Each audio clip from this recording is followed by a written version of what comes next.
మీకంటూ మరి మనకంటూ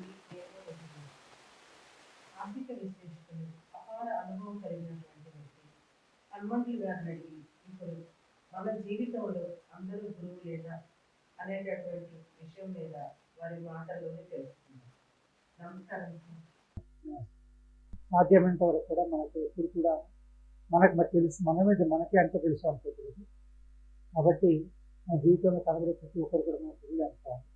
చిన్నపిల్లలు కావచ్చు, పెద్దవాళ్ళు కావచ్చు, తెలిసిన వాళ్ళు కావచ్చు, ఎవరైనా సరే మనకు నేర్చుకోవాల్సిన అంశాలను చెప్పగలిగిన వాళ్ళు మనకు ఖచ్చితంగా గురువులే. ఆ చిన్నవాళ్ళు పెద్దవాళ్ళు కావచ్చు. గురువులు అంటే మన టీచర్లు, లెక్చరర్లు మాత్రమే కాదు. జీవితంలో మనం కలిసే ప్రతి ఒక్కరు కూడా, ప్రతి అవకాశం కూడా, ప్రతి ఒక్క పరిస్థితి కూడా మన గురువులాగానే ఉంటుంది. కాబట్టి జీవితంలో అందరూ గురువులే.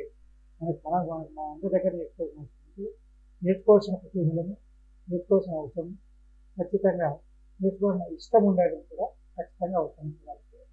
మనందరికీ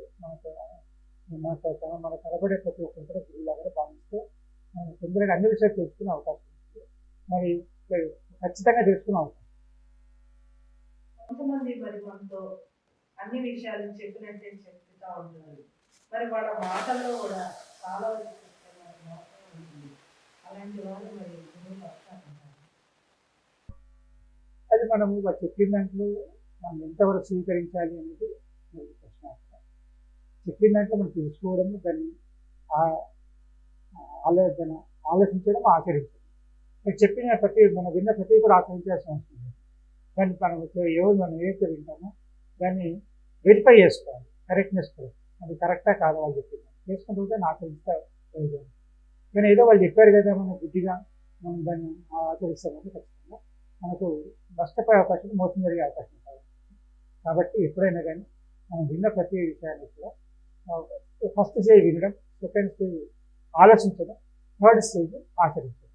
కాబట్టి వినడం, ఆలోచించడం, ఆచరించడం. కానీ వినడం దాన్ని ఆచరించడం మొదలుపెట్టిన ఖచ్చితంగా నష్టపోయే అవకాశం, మోసపోయే అవకాశం. కాబట్టి వాళ్ళు చెప్పారు కదా నేను మోసపోయాను అది దాన్ని మన తప్పు ఉండే అవకాశం. కాబట్టి నమ్మడం కూడా తప్పు అవుతుంది. విన్నదాన్ని ఆలోచించండి, నమ్మకం చెప్పే కూడా తప్పు ఉండొచ్చు. ఆ తప్పుతో గుర్తించగలగాలి, తప్పును కూడా తప్పు కూడా అన్వయించుకోగలగాలి. తప్పును కూడా మనం గుర్తిరిగి దూరంగా ఉంటే కూడా ప్రయోజనం. దూరంగా ఉండాల్సిన అవసరం. అంటే మనకి పరిచయమైనటువంటి వ్యక్తులు కొందరు మరి మనకి ఎన్నో గుణపాఠాలు నేర్పుతారు. ఆ గుణపాఠాలు చాలా వరకు మోసం ఉంటుంది. ఆ మోసాన్ని గ్రహించుకోవాలంటే మనం ఎలాంటి జాగ్రత్తలు తీసుకోవాలి? మోసం అనేది ఎప్పుడవుతుంది? మోసం అనేది ఎప్పుడవుతుంది? వాళ్ళు చెప్పింది మీరు నమ్మి దాని ప్రకారం ఆచరిస్తున్నారు. మోసాన్ని నమ్మడం అనేది మొదటి తప్పైనప్పుడు మోసపోయిన తక్కువగా ఉంటుంది. నమ్మడం ఎప్పుడు నమ్మాలి? మోసపోయినా పర్వాలేదు అనుకున్నప్పుడే నమ్మాలి. అంటే ప్రతిదీ కూడా మనం నమ్ముతున్నప్పుడే మోసపోయినట్టు సిద్ధపడాలి, అది గుర్తుంచుకోవాలి. నమ్మాను కాబట్టి మోసం చేసే నా తప్పు కాదు. నమ్మడం కూడా తప్పే. అది ఎవరి మాటలు నమ్ముతామో అది కూడా తప్పే. కాబట్టి నమ్మే ముందు కూడా, దాన్ని ఆచరించే ముందు కూడా మనం ఆలోచించాల్సిన అవసరం ఉంది. దాన్ని వెరిఫై చేసుకోవాల్సిన అవసరం ఉంది. కరెక్ట్గా చెప్పింది కరెక్టా కాదా అనేది. అప్పుడు దాన్ని ఆచరిస్తే ప్రయోజనం ఉంటుంది. కానీ అది చెప్పారు నేను మోసపోయాను, తప్పు నాది కాదు, అది నమ్మడం కూడా ఒక తప్పే. కాబట్టి అలాంటి వ్యక్తులకు మాటలు నమ్మడం కూడా మీకు తప్పే వస్తుంది. కాబట్టి నమ్మే ముందు ఆలోచించండి, తర్వాత ఆచరించే దానికి అన్వయించే ప్రయత్నం చేయండి. చాలా మంది కూడా మరి మనకు పరిచయమైనటువంటి వ్యక్తుల్ని మనం గురువులుగా పోలుస్తాము. వాళ్ళు చెడు చేయడం వల్ల కూడా అది మన మంచి అంటారా? మనము ఒకటి చెప్పాను ఇంతకుముందుగా, intelligent learns mother's experience, innocent learns from his own experience, idiot will not learn with any experience. అంటే తెలియగల వాళ్ళు ఎదుటి వాళ్ళ యొక్క అనుభవాన్ని గుణపాఠంగా తీసుకొని తన జీవితానికి అన్వయించుకొని ప్రయత్నిస్తారు. మధ్య వాళ్ళు తన జీవితం జరిగిన విషయాన్ని అన్వయించుకొని దాన్ని ఆచరిస్తారు. మూర్ఖులు ఎవరైతే ఉంటారో ఎంత నష్టం జరిగినా ఏ జరిగినా కానీ దాన్ని నమ్మింది విని మోసకూడదు. కాబట్టి మనం ఎప్పుడు కూడా ఇంటెలిజెంట్ రాకపోవచ్చు, కానీ ఇన్నోసెంట్ ఉండొచ్చు, కానీ ఇడియట్ మాత్రం రాకుండా ప్రయత్నం చేస్తారు. కాబట్టి ఇప్పటికైనా మనం మోసం చేస్తున్న వాళ్ళు నమ్మితే, వాళ్ళు చెప్పే దాంట్లో నిజమించాలని వ్యక్తం చేస్తారు.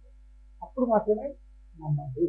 నమ్మడం ప్రతిరోజు బుద్ధిగా ప్రతి విషయం ప్రతి వ్యక్తిని నమ్మే ముందు కూడా ప్రతి వ్యవహారంలో కూడా ప్రతి వ్యవహారంలో మళ్ళీ చెక్ చేసుకునే విషయం ఉంది. నిన్ను నమ్మాను కరెక్ట్ చెప్పాడు ఇవాళకు నమ్ముతాను, కరెక్ట్ చెప్పాడు ఇవాళకు చెప్పాడని నమ్మాను, తప్పు. అది సెకండ్ టైం కూడా వెరిఫై చేసుకోవాలి, థర్డ్ టైం వెరిఫై చేసుకోవాలి. 100 సార్లు వచ్చినా 100 సార్లు వెరిఫై చేసుకోవాల్సిన అవసరం ఉంది. కాబట్టి ఎదుటిలు మోసం చేశారని ఉంది, తను నమ్మడం తప్పు ఏం చెప్పి గుర్తించాలి. మన జీవితంలో పాఠాలు గుణపాఠాలు రెండు ఎంతవరకు కష్టంగా ప్రతిది ఒక పాఠము గుణపాఠం అవుతుంది. ప్రతి ప్రతి మన జీవితంలో ప్రతి విషయం కూడా మన గుణపాఠం కావాలి. అదే మాదిరిగా వేరే వాళ్ళ జీవితంలో జరిగిన విషయాలు కూడా మన గుణపాఠాలు కావాల్సి ఉంటుంది. అక్కడ మనకు ఒక లెసన్స్ అన్నమాట. మన అపజయము మనకు అపజయంతో ఒక గుణపాఠం నేర్చుకుంది. అదే మరి మనం చూసిన వాళ్ళ జీవితాలు జరిగిన విషయాలు కూడా మన గుణపాఠం నేర్చుకుంటాం. కాబట్టి ప్రతి విషయాన్ని కూడా మన గుణపాఠం స్వీకరించాలి తప్ప అదేమవుతుందో దానివల్ల నాకే నష్టం లేదు, దానివల్ల నాకే నష్టం జరగట్లేదు అనుకోకూడదు. ప్రతి విషయాన్ని కూడా మనం చూసిన ప్రతి విషయాన్ని కూడా గుణపాఠాలు తీసుకొని దాన్ని మన జీవితానికి అనుభవించాల్సి వస్తుంది.